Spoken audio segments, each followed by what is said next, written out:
you then you can come back if you want with us.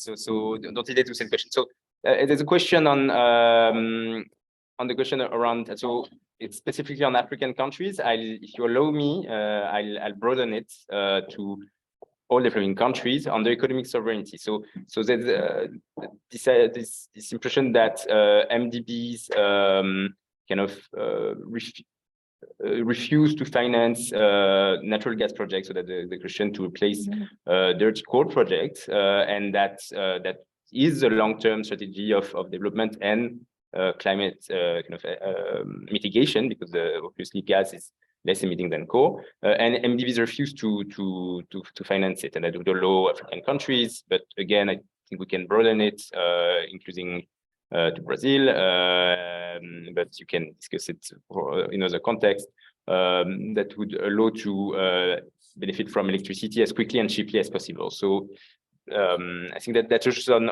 all your interventions, was on the long-term planning, the strategy integrating country views, and the better integration. So anyone want to take this question? Yeah, sure. I mean, Ivan, obviously no obvious answer to that. I think the way, at least that it's been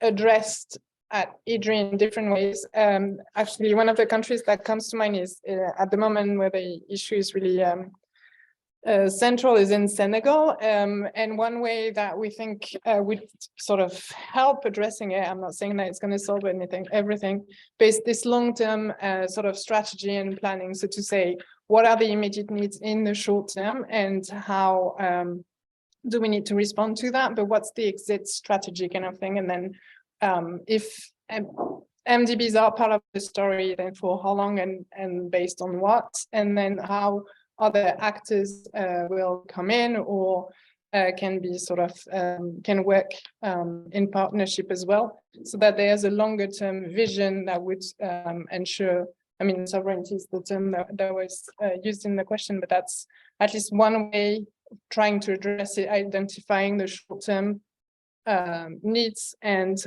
developing a long-term vision and strategy that would sort of reconcile the different visions.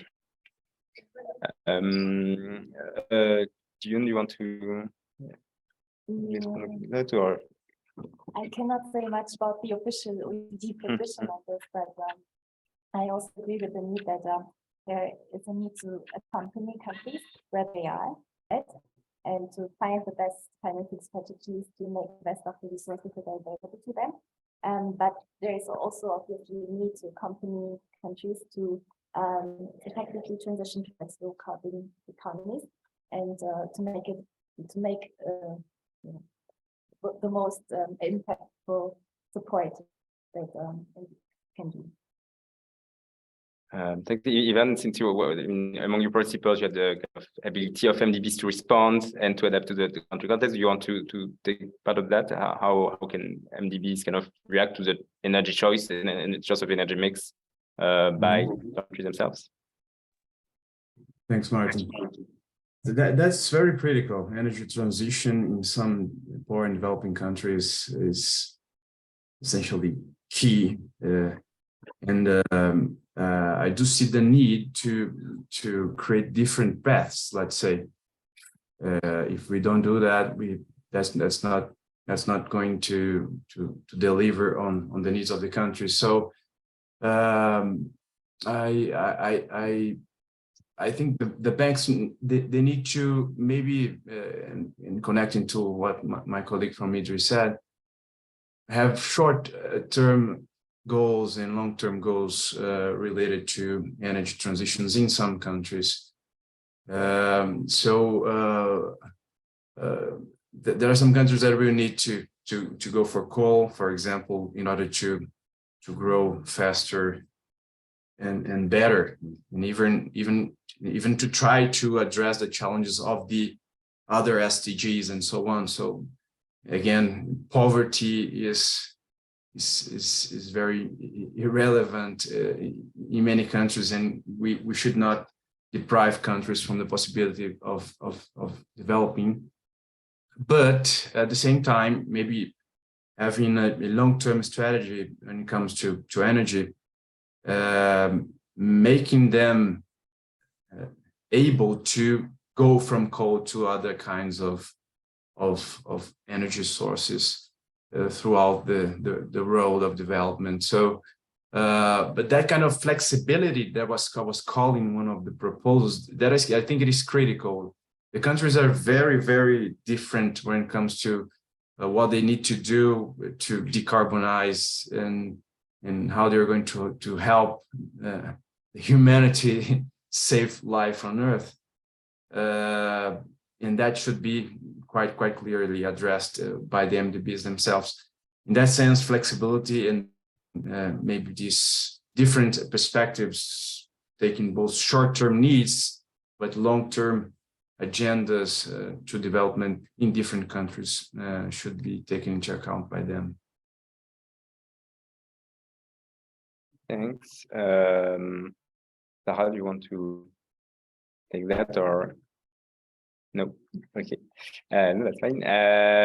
So we have 4 minutes, so it's short, but I'll ask maybe, I think in the report, one of the things that is important is the role of global public goods. That will be also important in the strategy in increasing the balance of MDBs. So maybe can you tell us a bit on what, what are global public goods, because that's a question, and how should it be financed differently, and how should they interact with country strategies? Yes, so of course. And we have, sorry, and maybe each one of it, and we have just 1 minute before the end of the meeting, so yeah, so it's short answers. So the public goods are goods that have external, positive externalities, and most MDBs currently they have operational models that are more country-based, and the problem with global public goods is that the positive externalities, they go beyond the national borders. And so to better equip MDBs to provide global public goods and to assist countries to more invest in those goods, it's important to maybe readjust the modeling, the funding approaches, but also the operational models of MDBs to cater to these needs. And there may be also a need to adjust the current mandates of MDBs, because right now most of the focus is on poverty reduction and inequality reduction. So in the future, there may be a need to also adjust the mandates of the current MDB structure.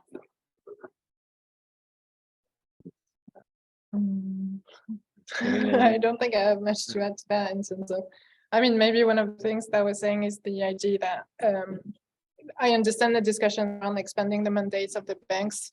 The idea is really for all these different priorities to be fully articulated rather than competing ones in terms of, at the moment, if we do a lot on climate, then we should also have that sort of broader vision I was mentioning earlier. If we're going to do more global goods, also how that works together rather than sort of competing mandates and budget allocations.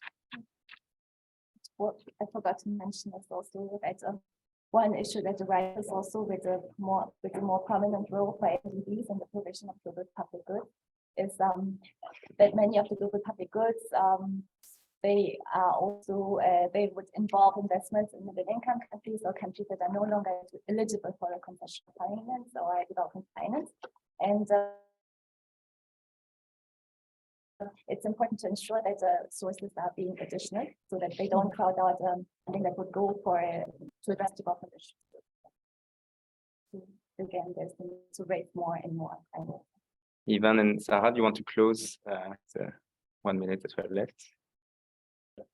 Just thank you. Pleasure to be with you. Been learning a lot here. Hopefully, we're going to have more events like this at FDL. Thank you. Thanks, Ivan. Yeah, and on my end, maybe if I can just end with a few remarks on our side. Just to summarize, basically what we think that development banks should be doing more. So building on the country needs that are defined by the countries actually with support from MDBs, can be the case that they support in this process as well, is to seek having the most transformational impact and having like an impact on the systems and the financial and economic systems in the countries rather than a project-based approach. And leading, I mean, so facilitating the transition in that way with more impact. So that's just to summarize in a few words the role for development banks. Thank you again for the opportunity.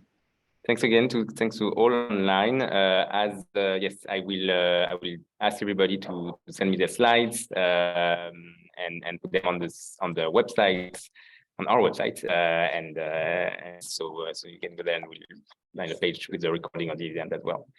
Thanks a lot, and thanks to all speakers, including Ijaz who left, Ivan, Sarah, and to all who came to Paris Jourdain. See you next time. Bye. Thank you.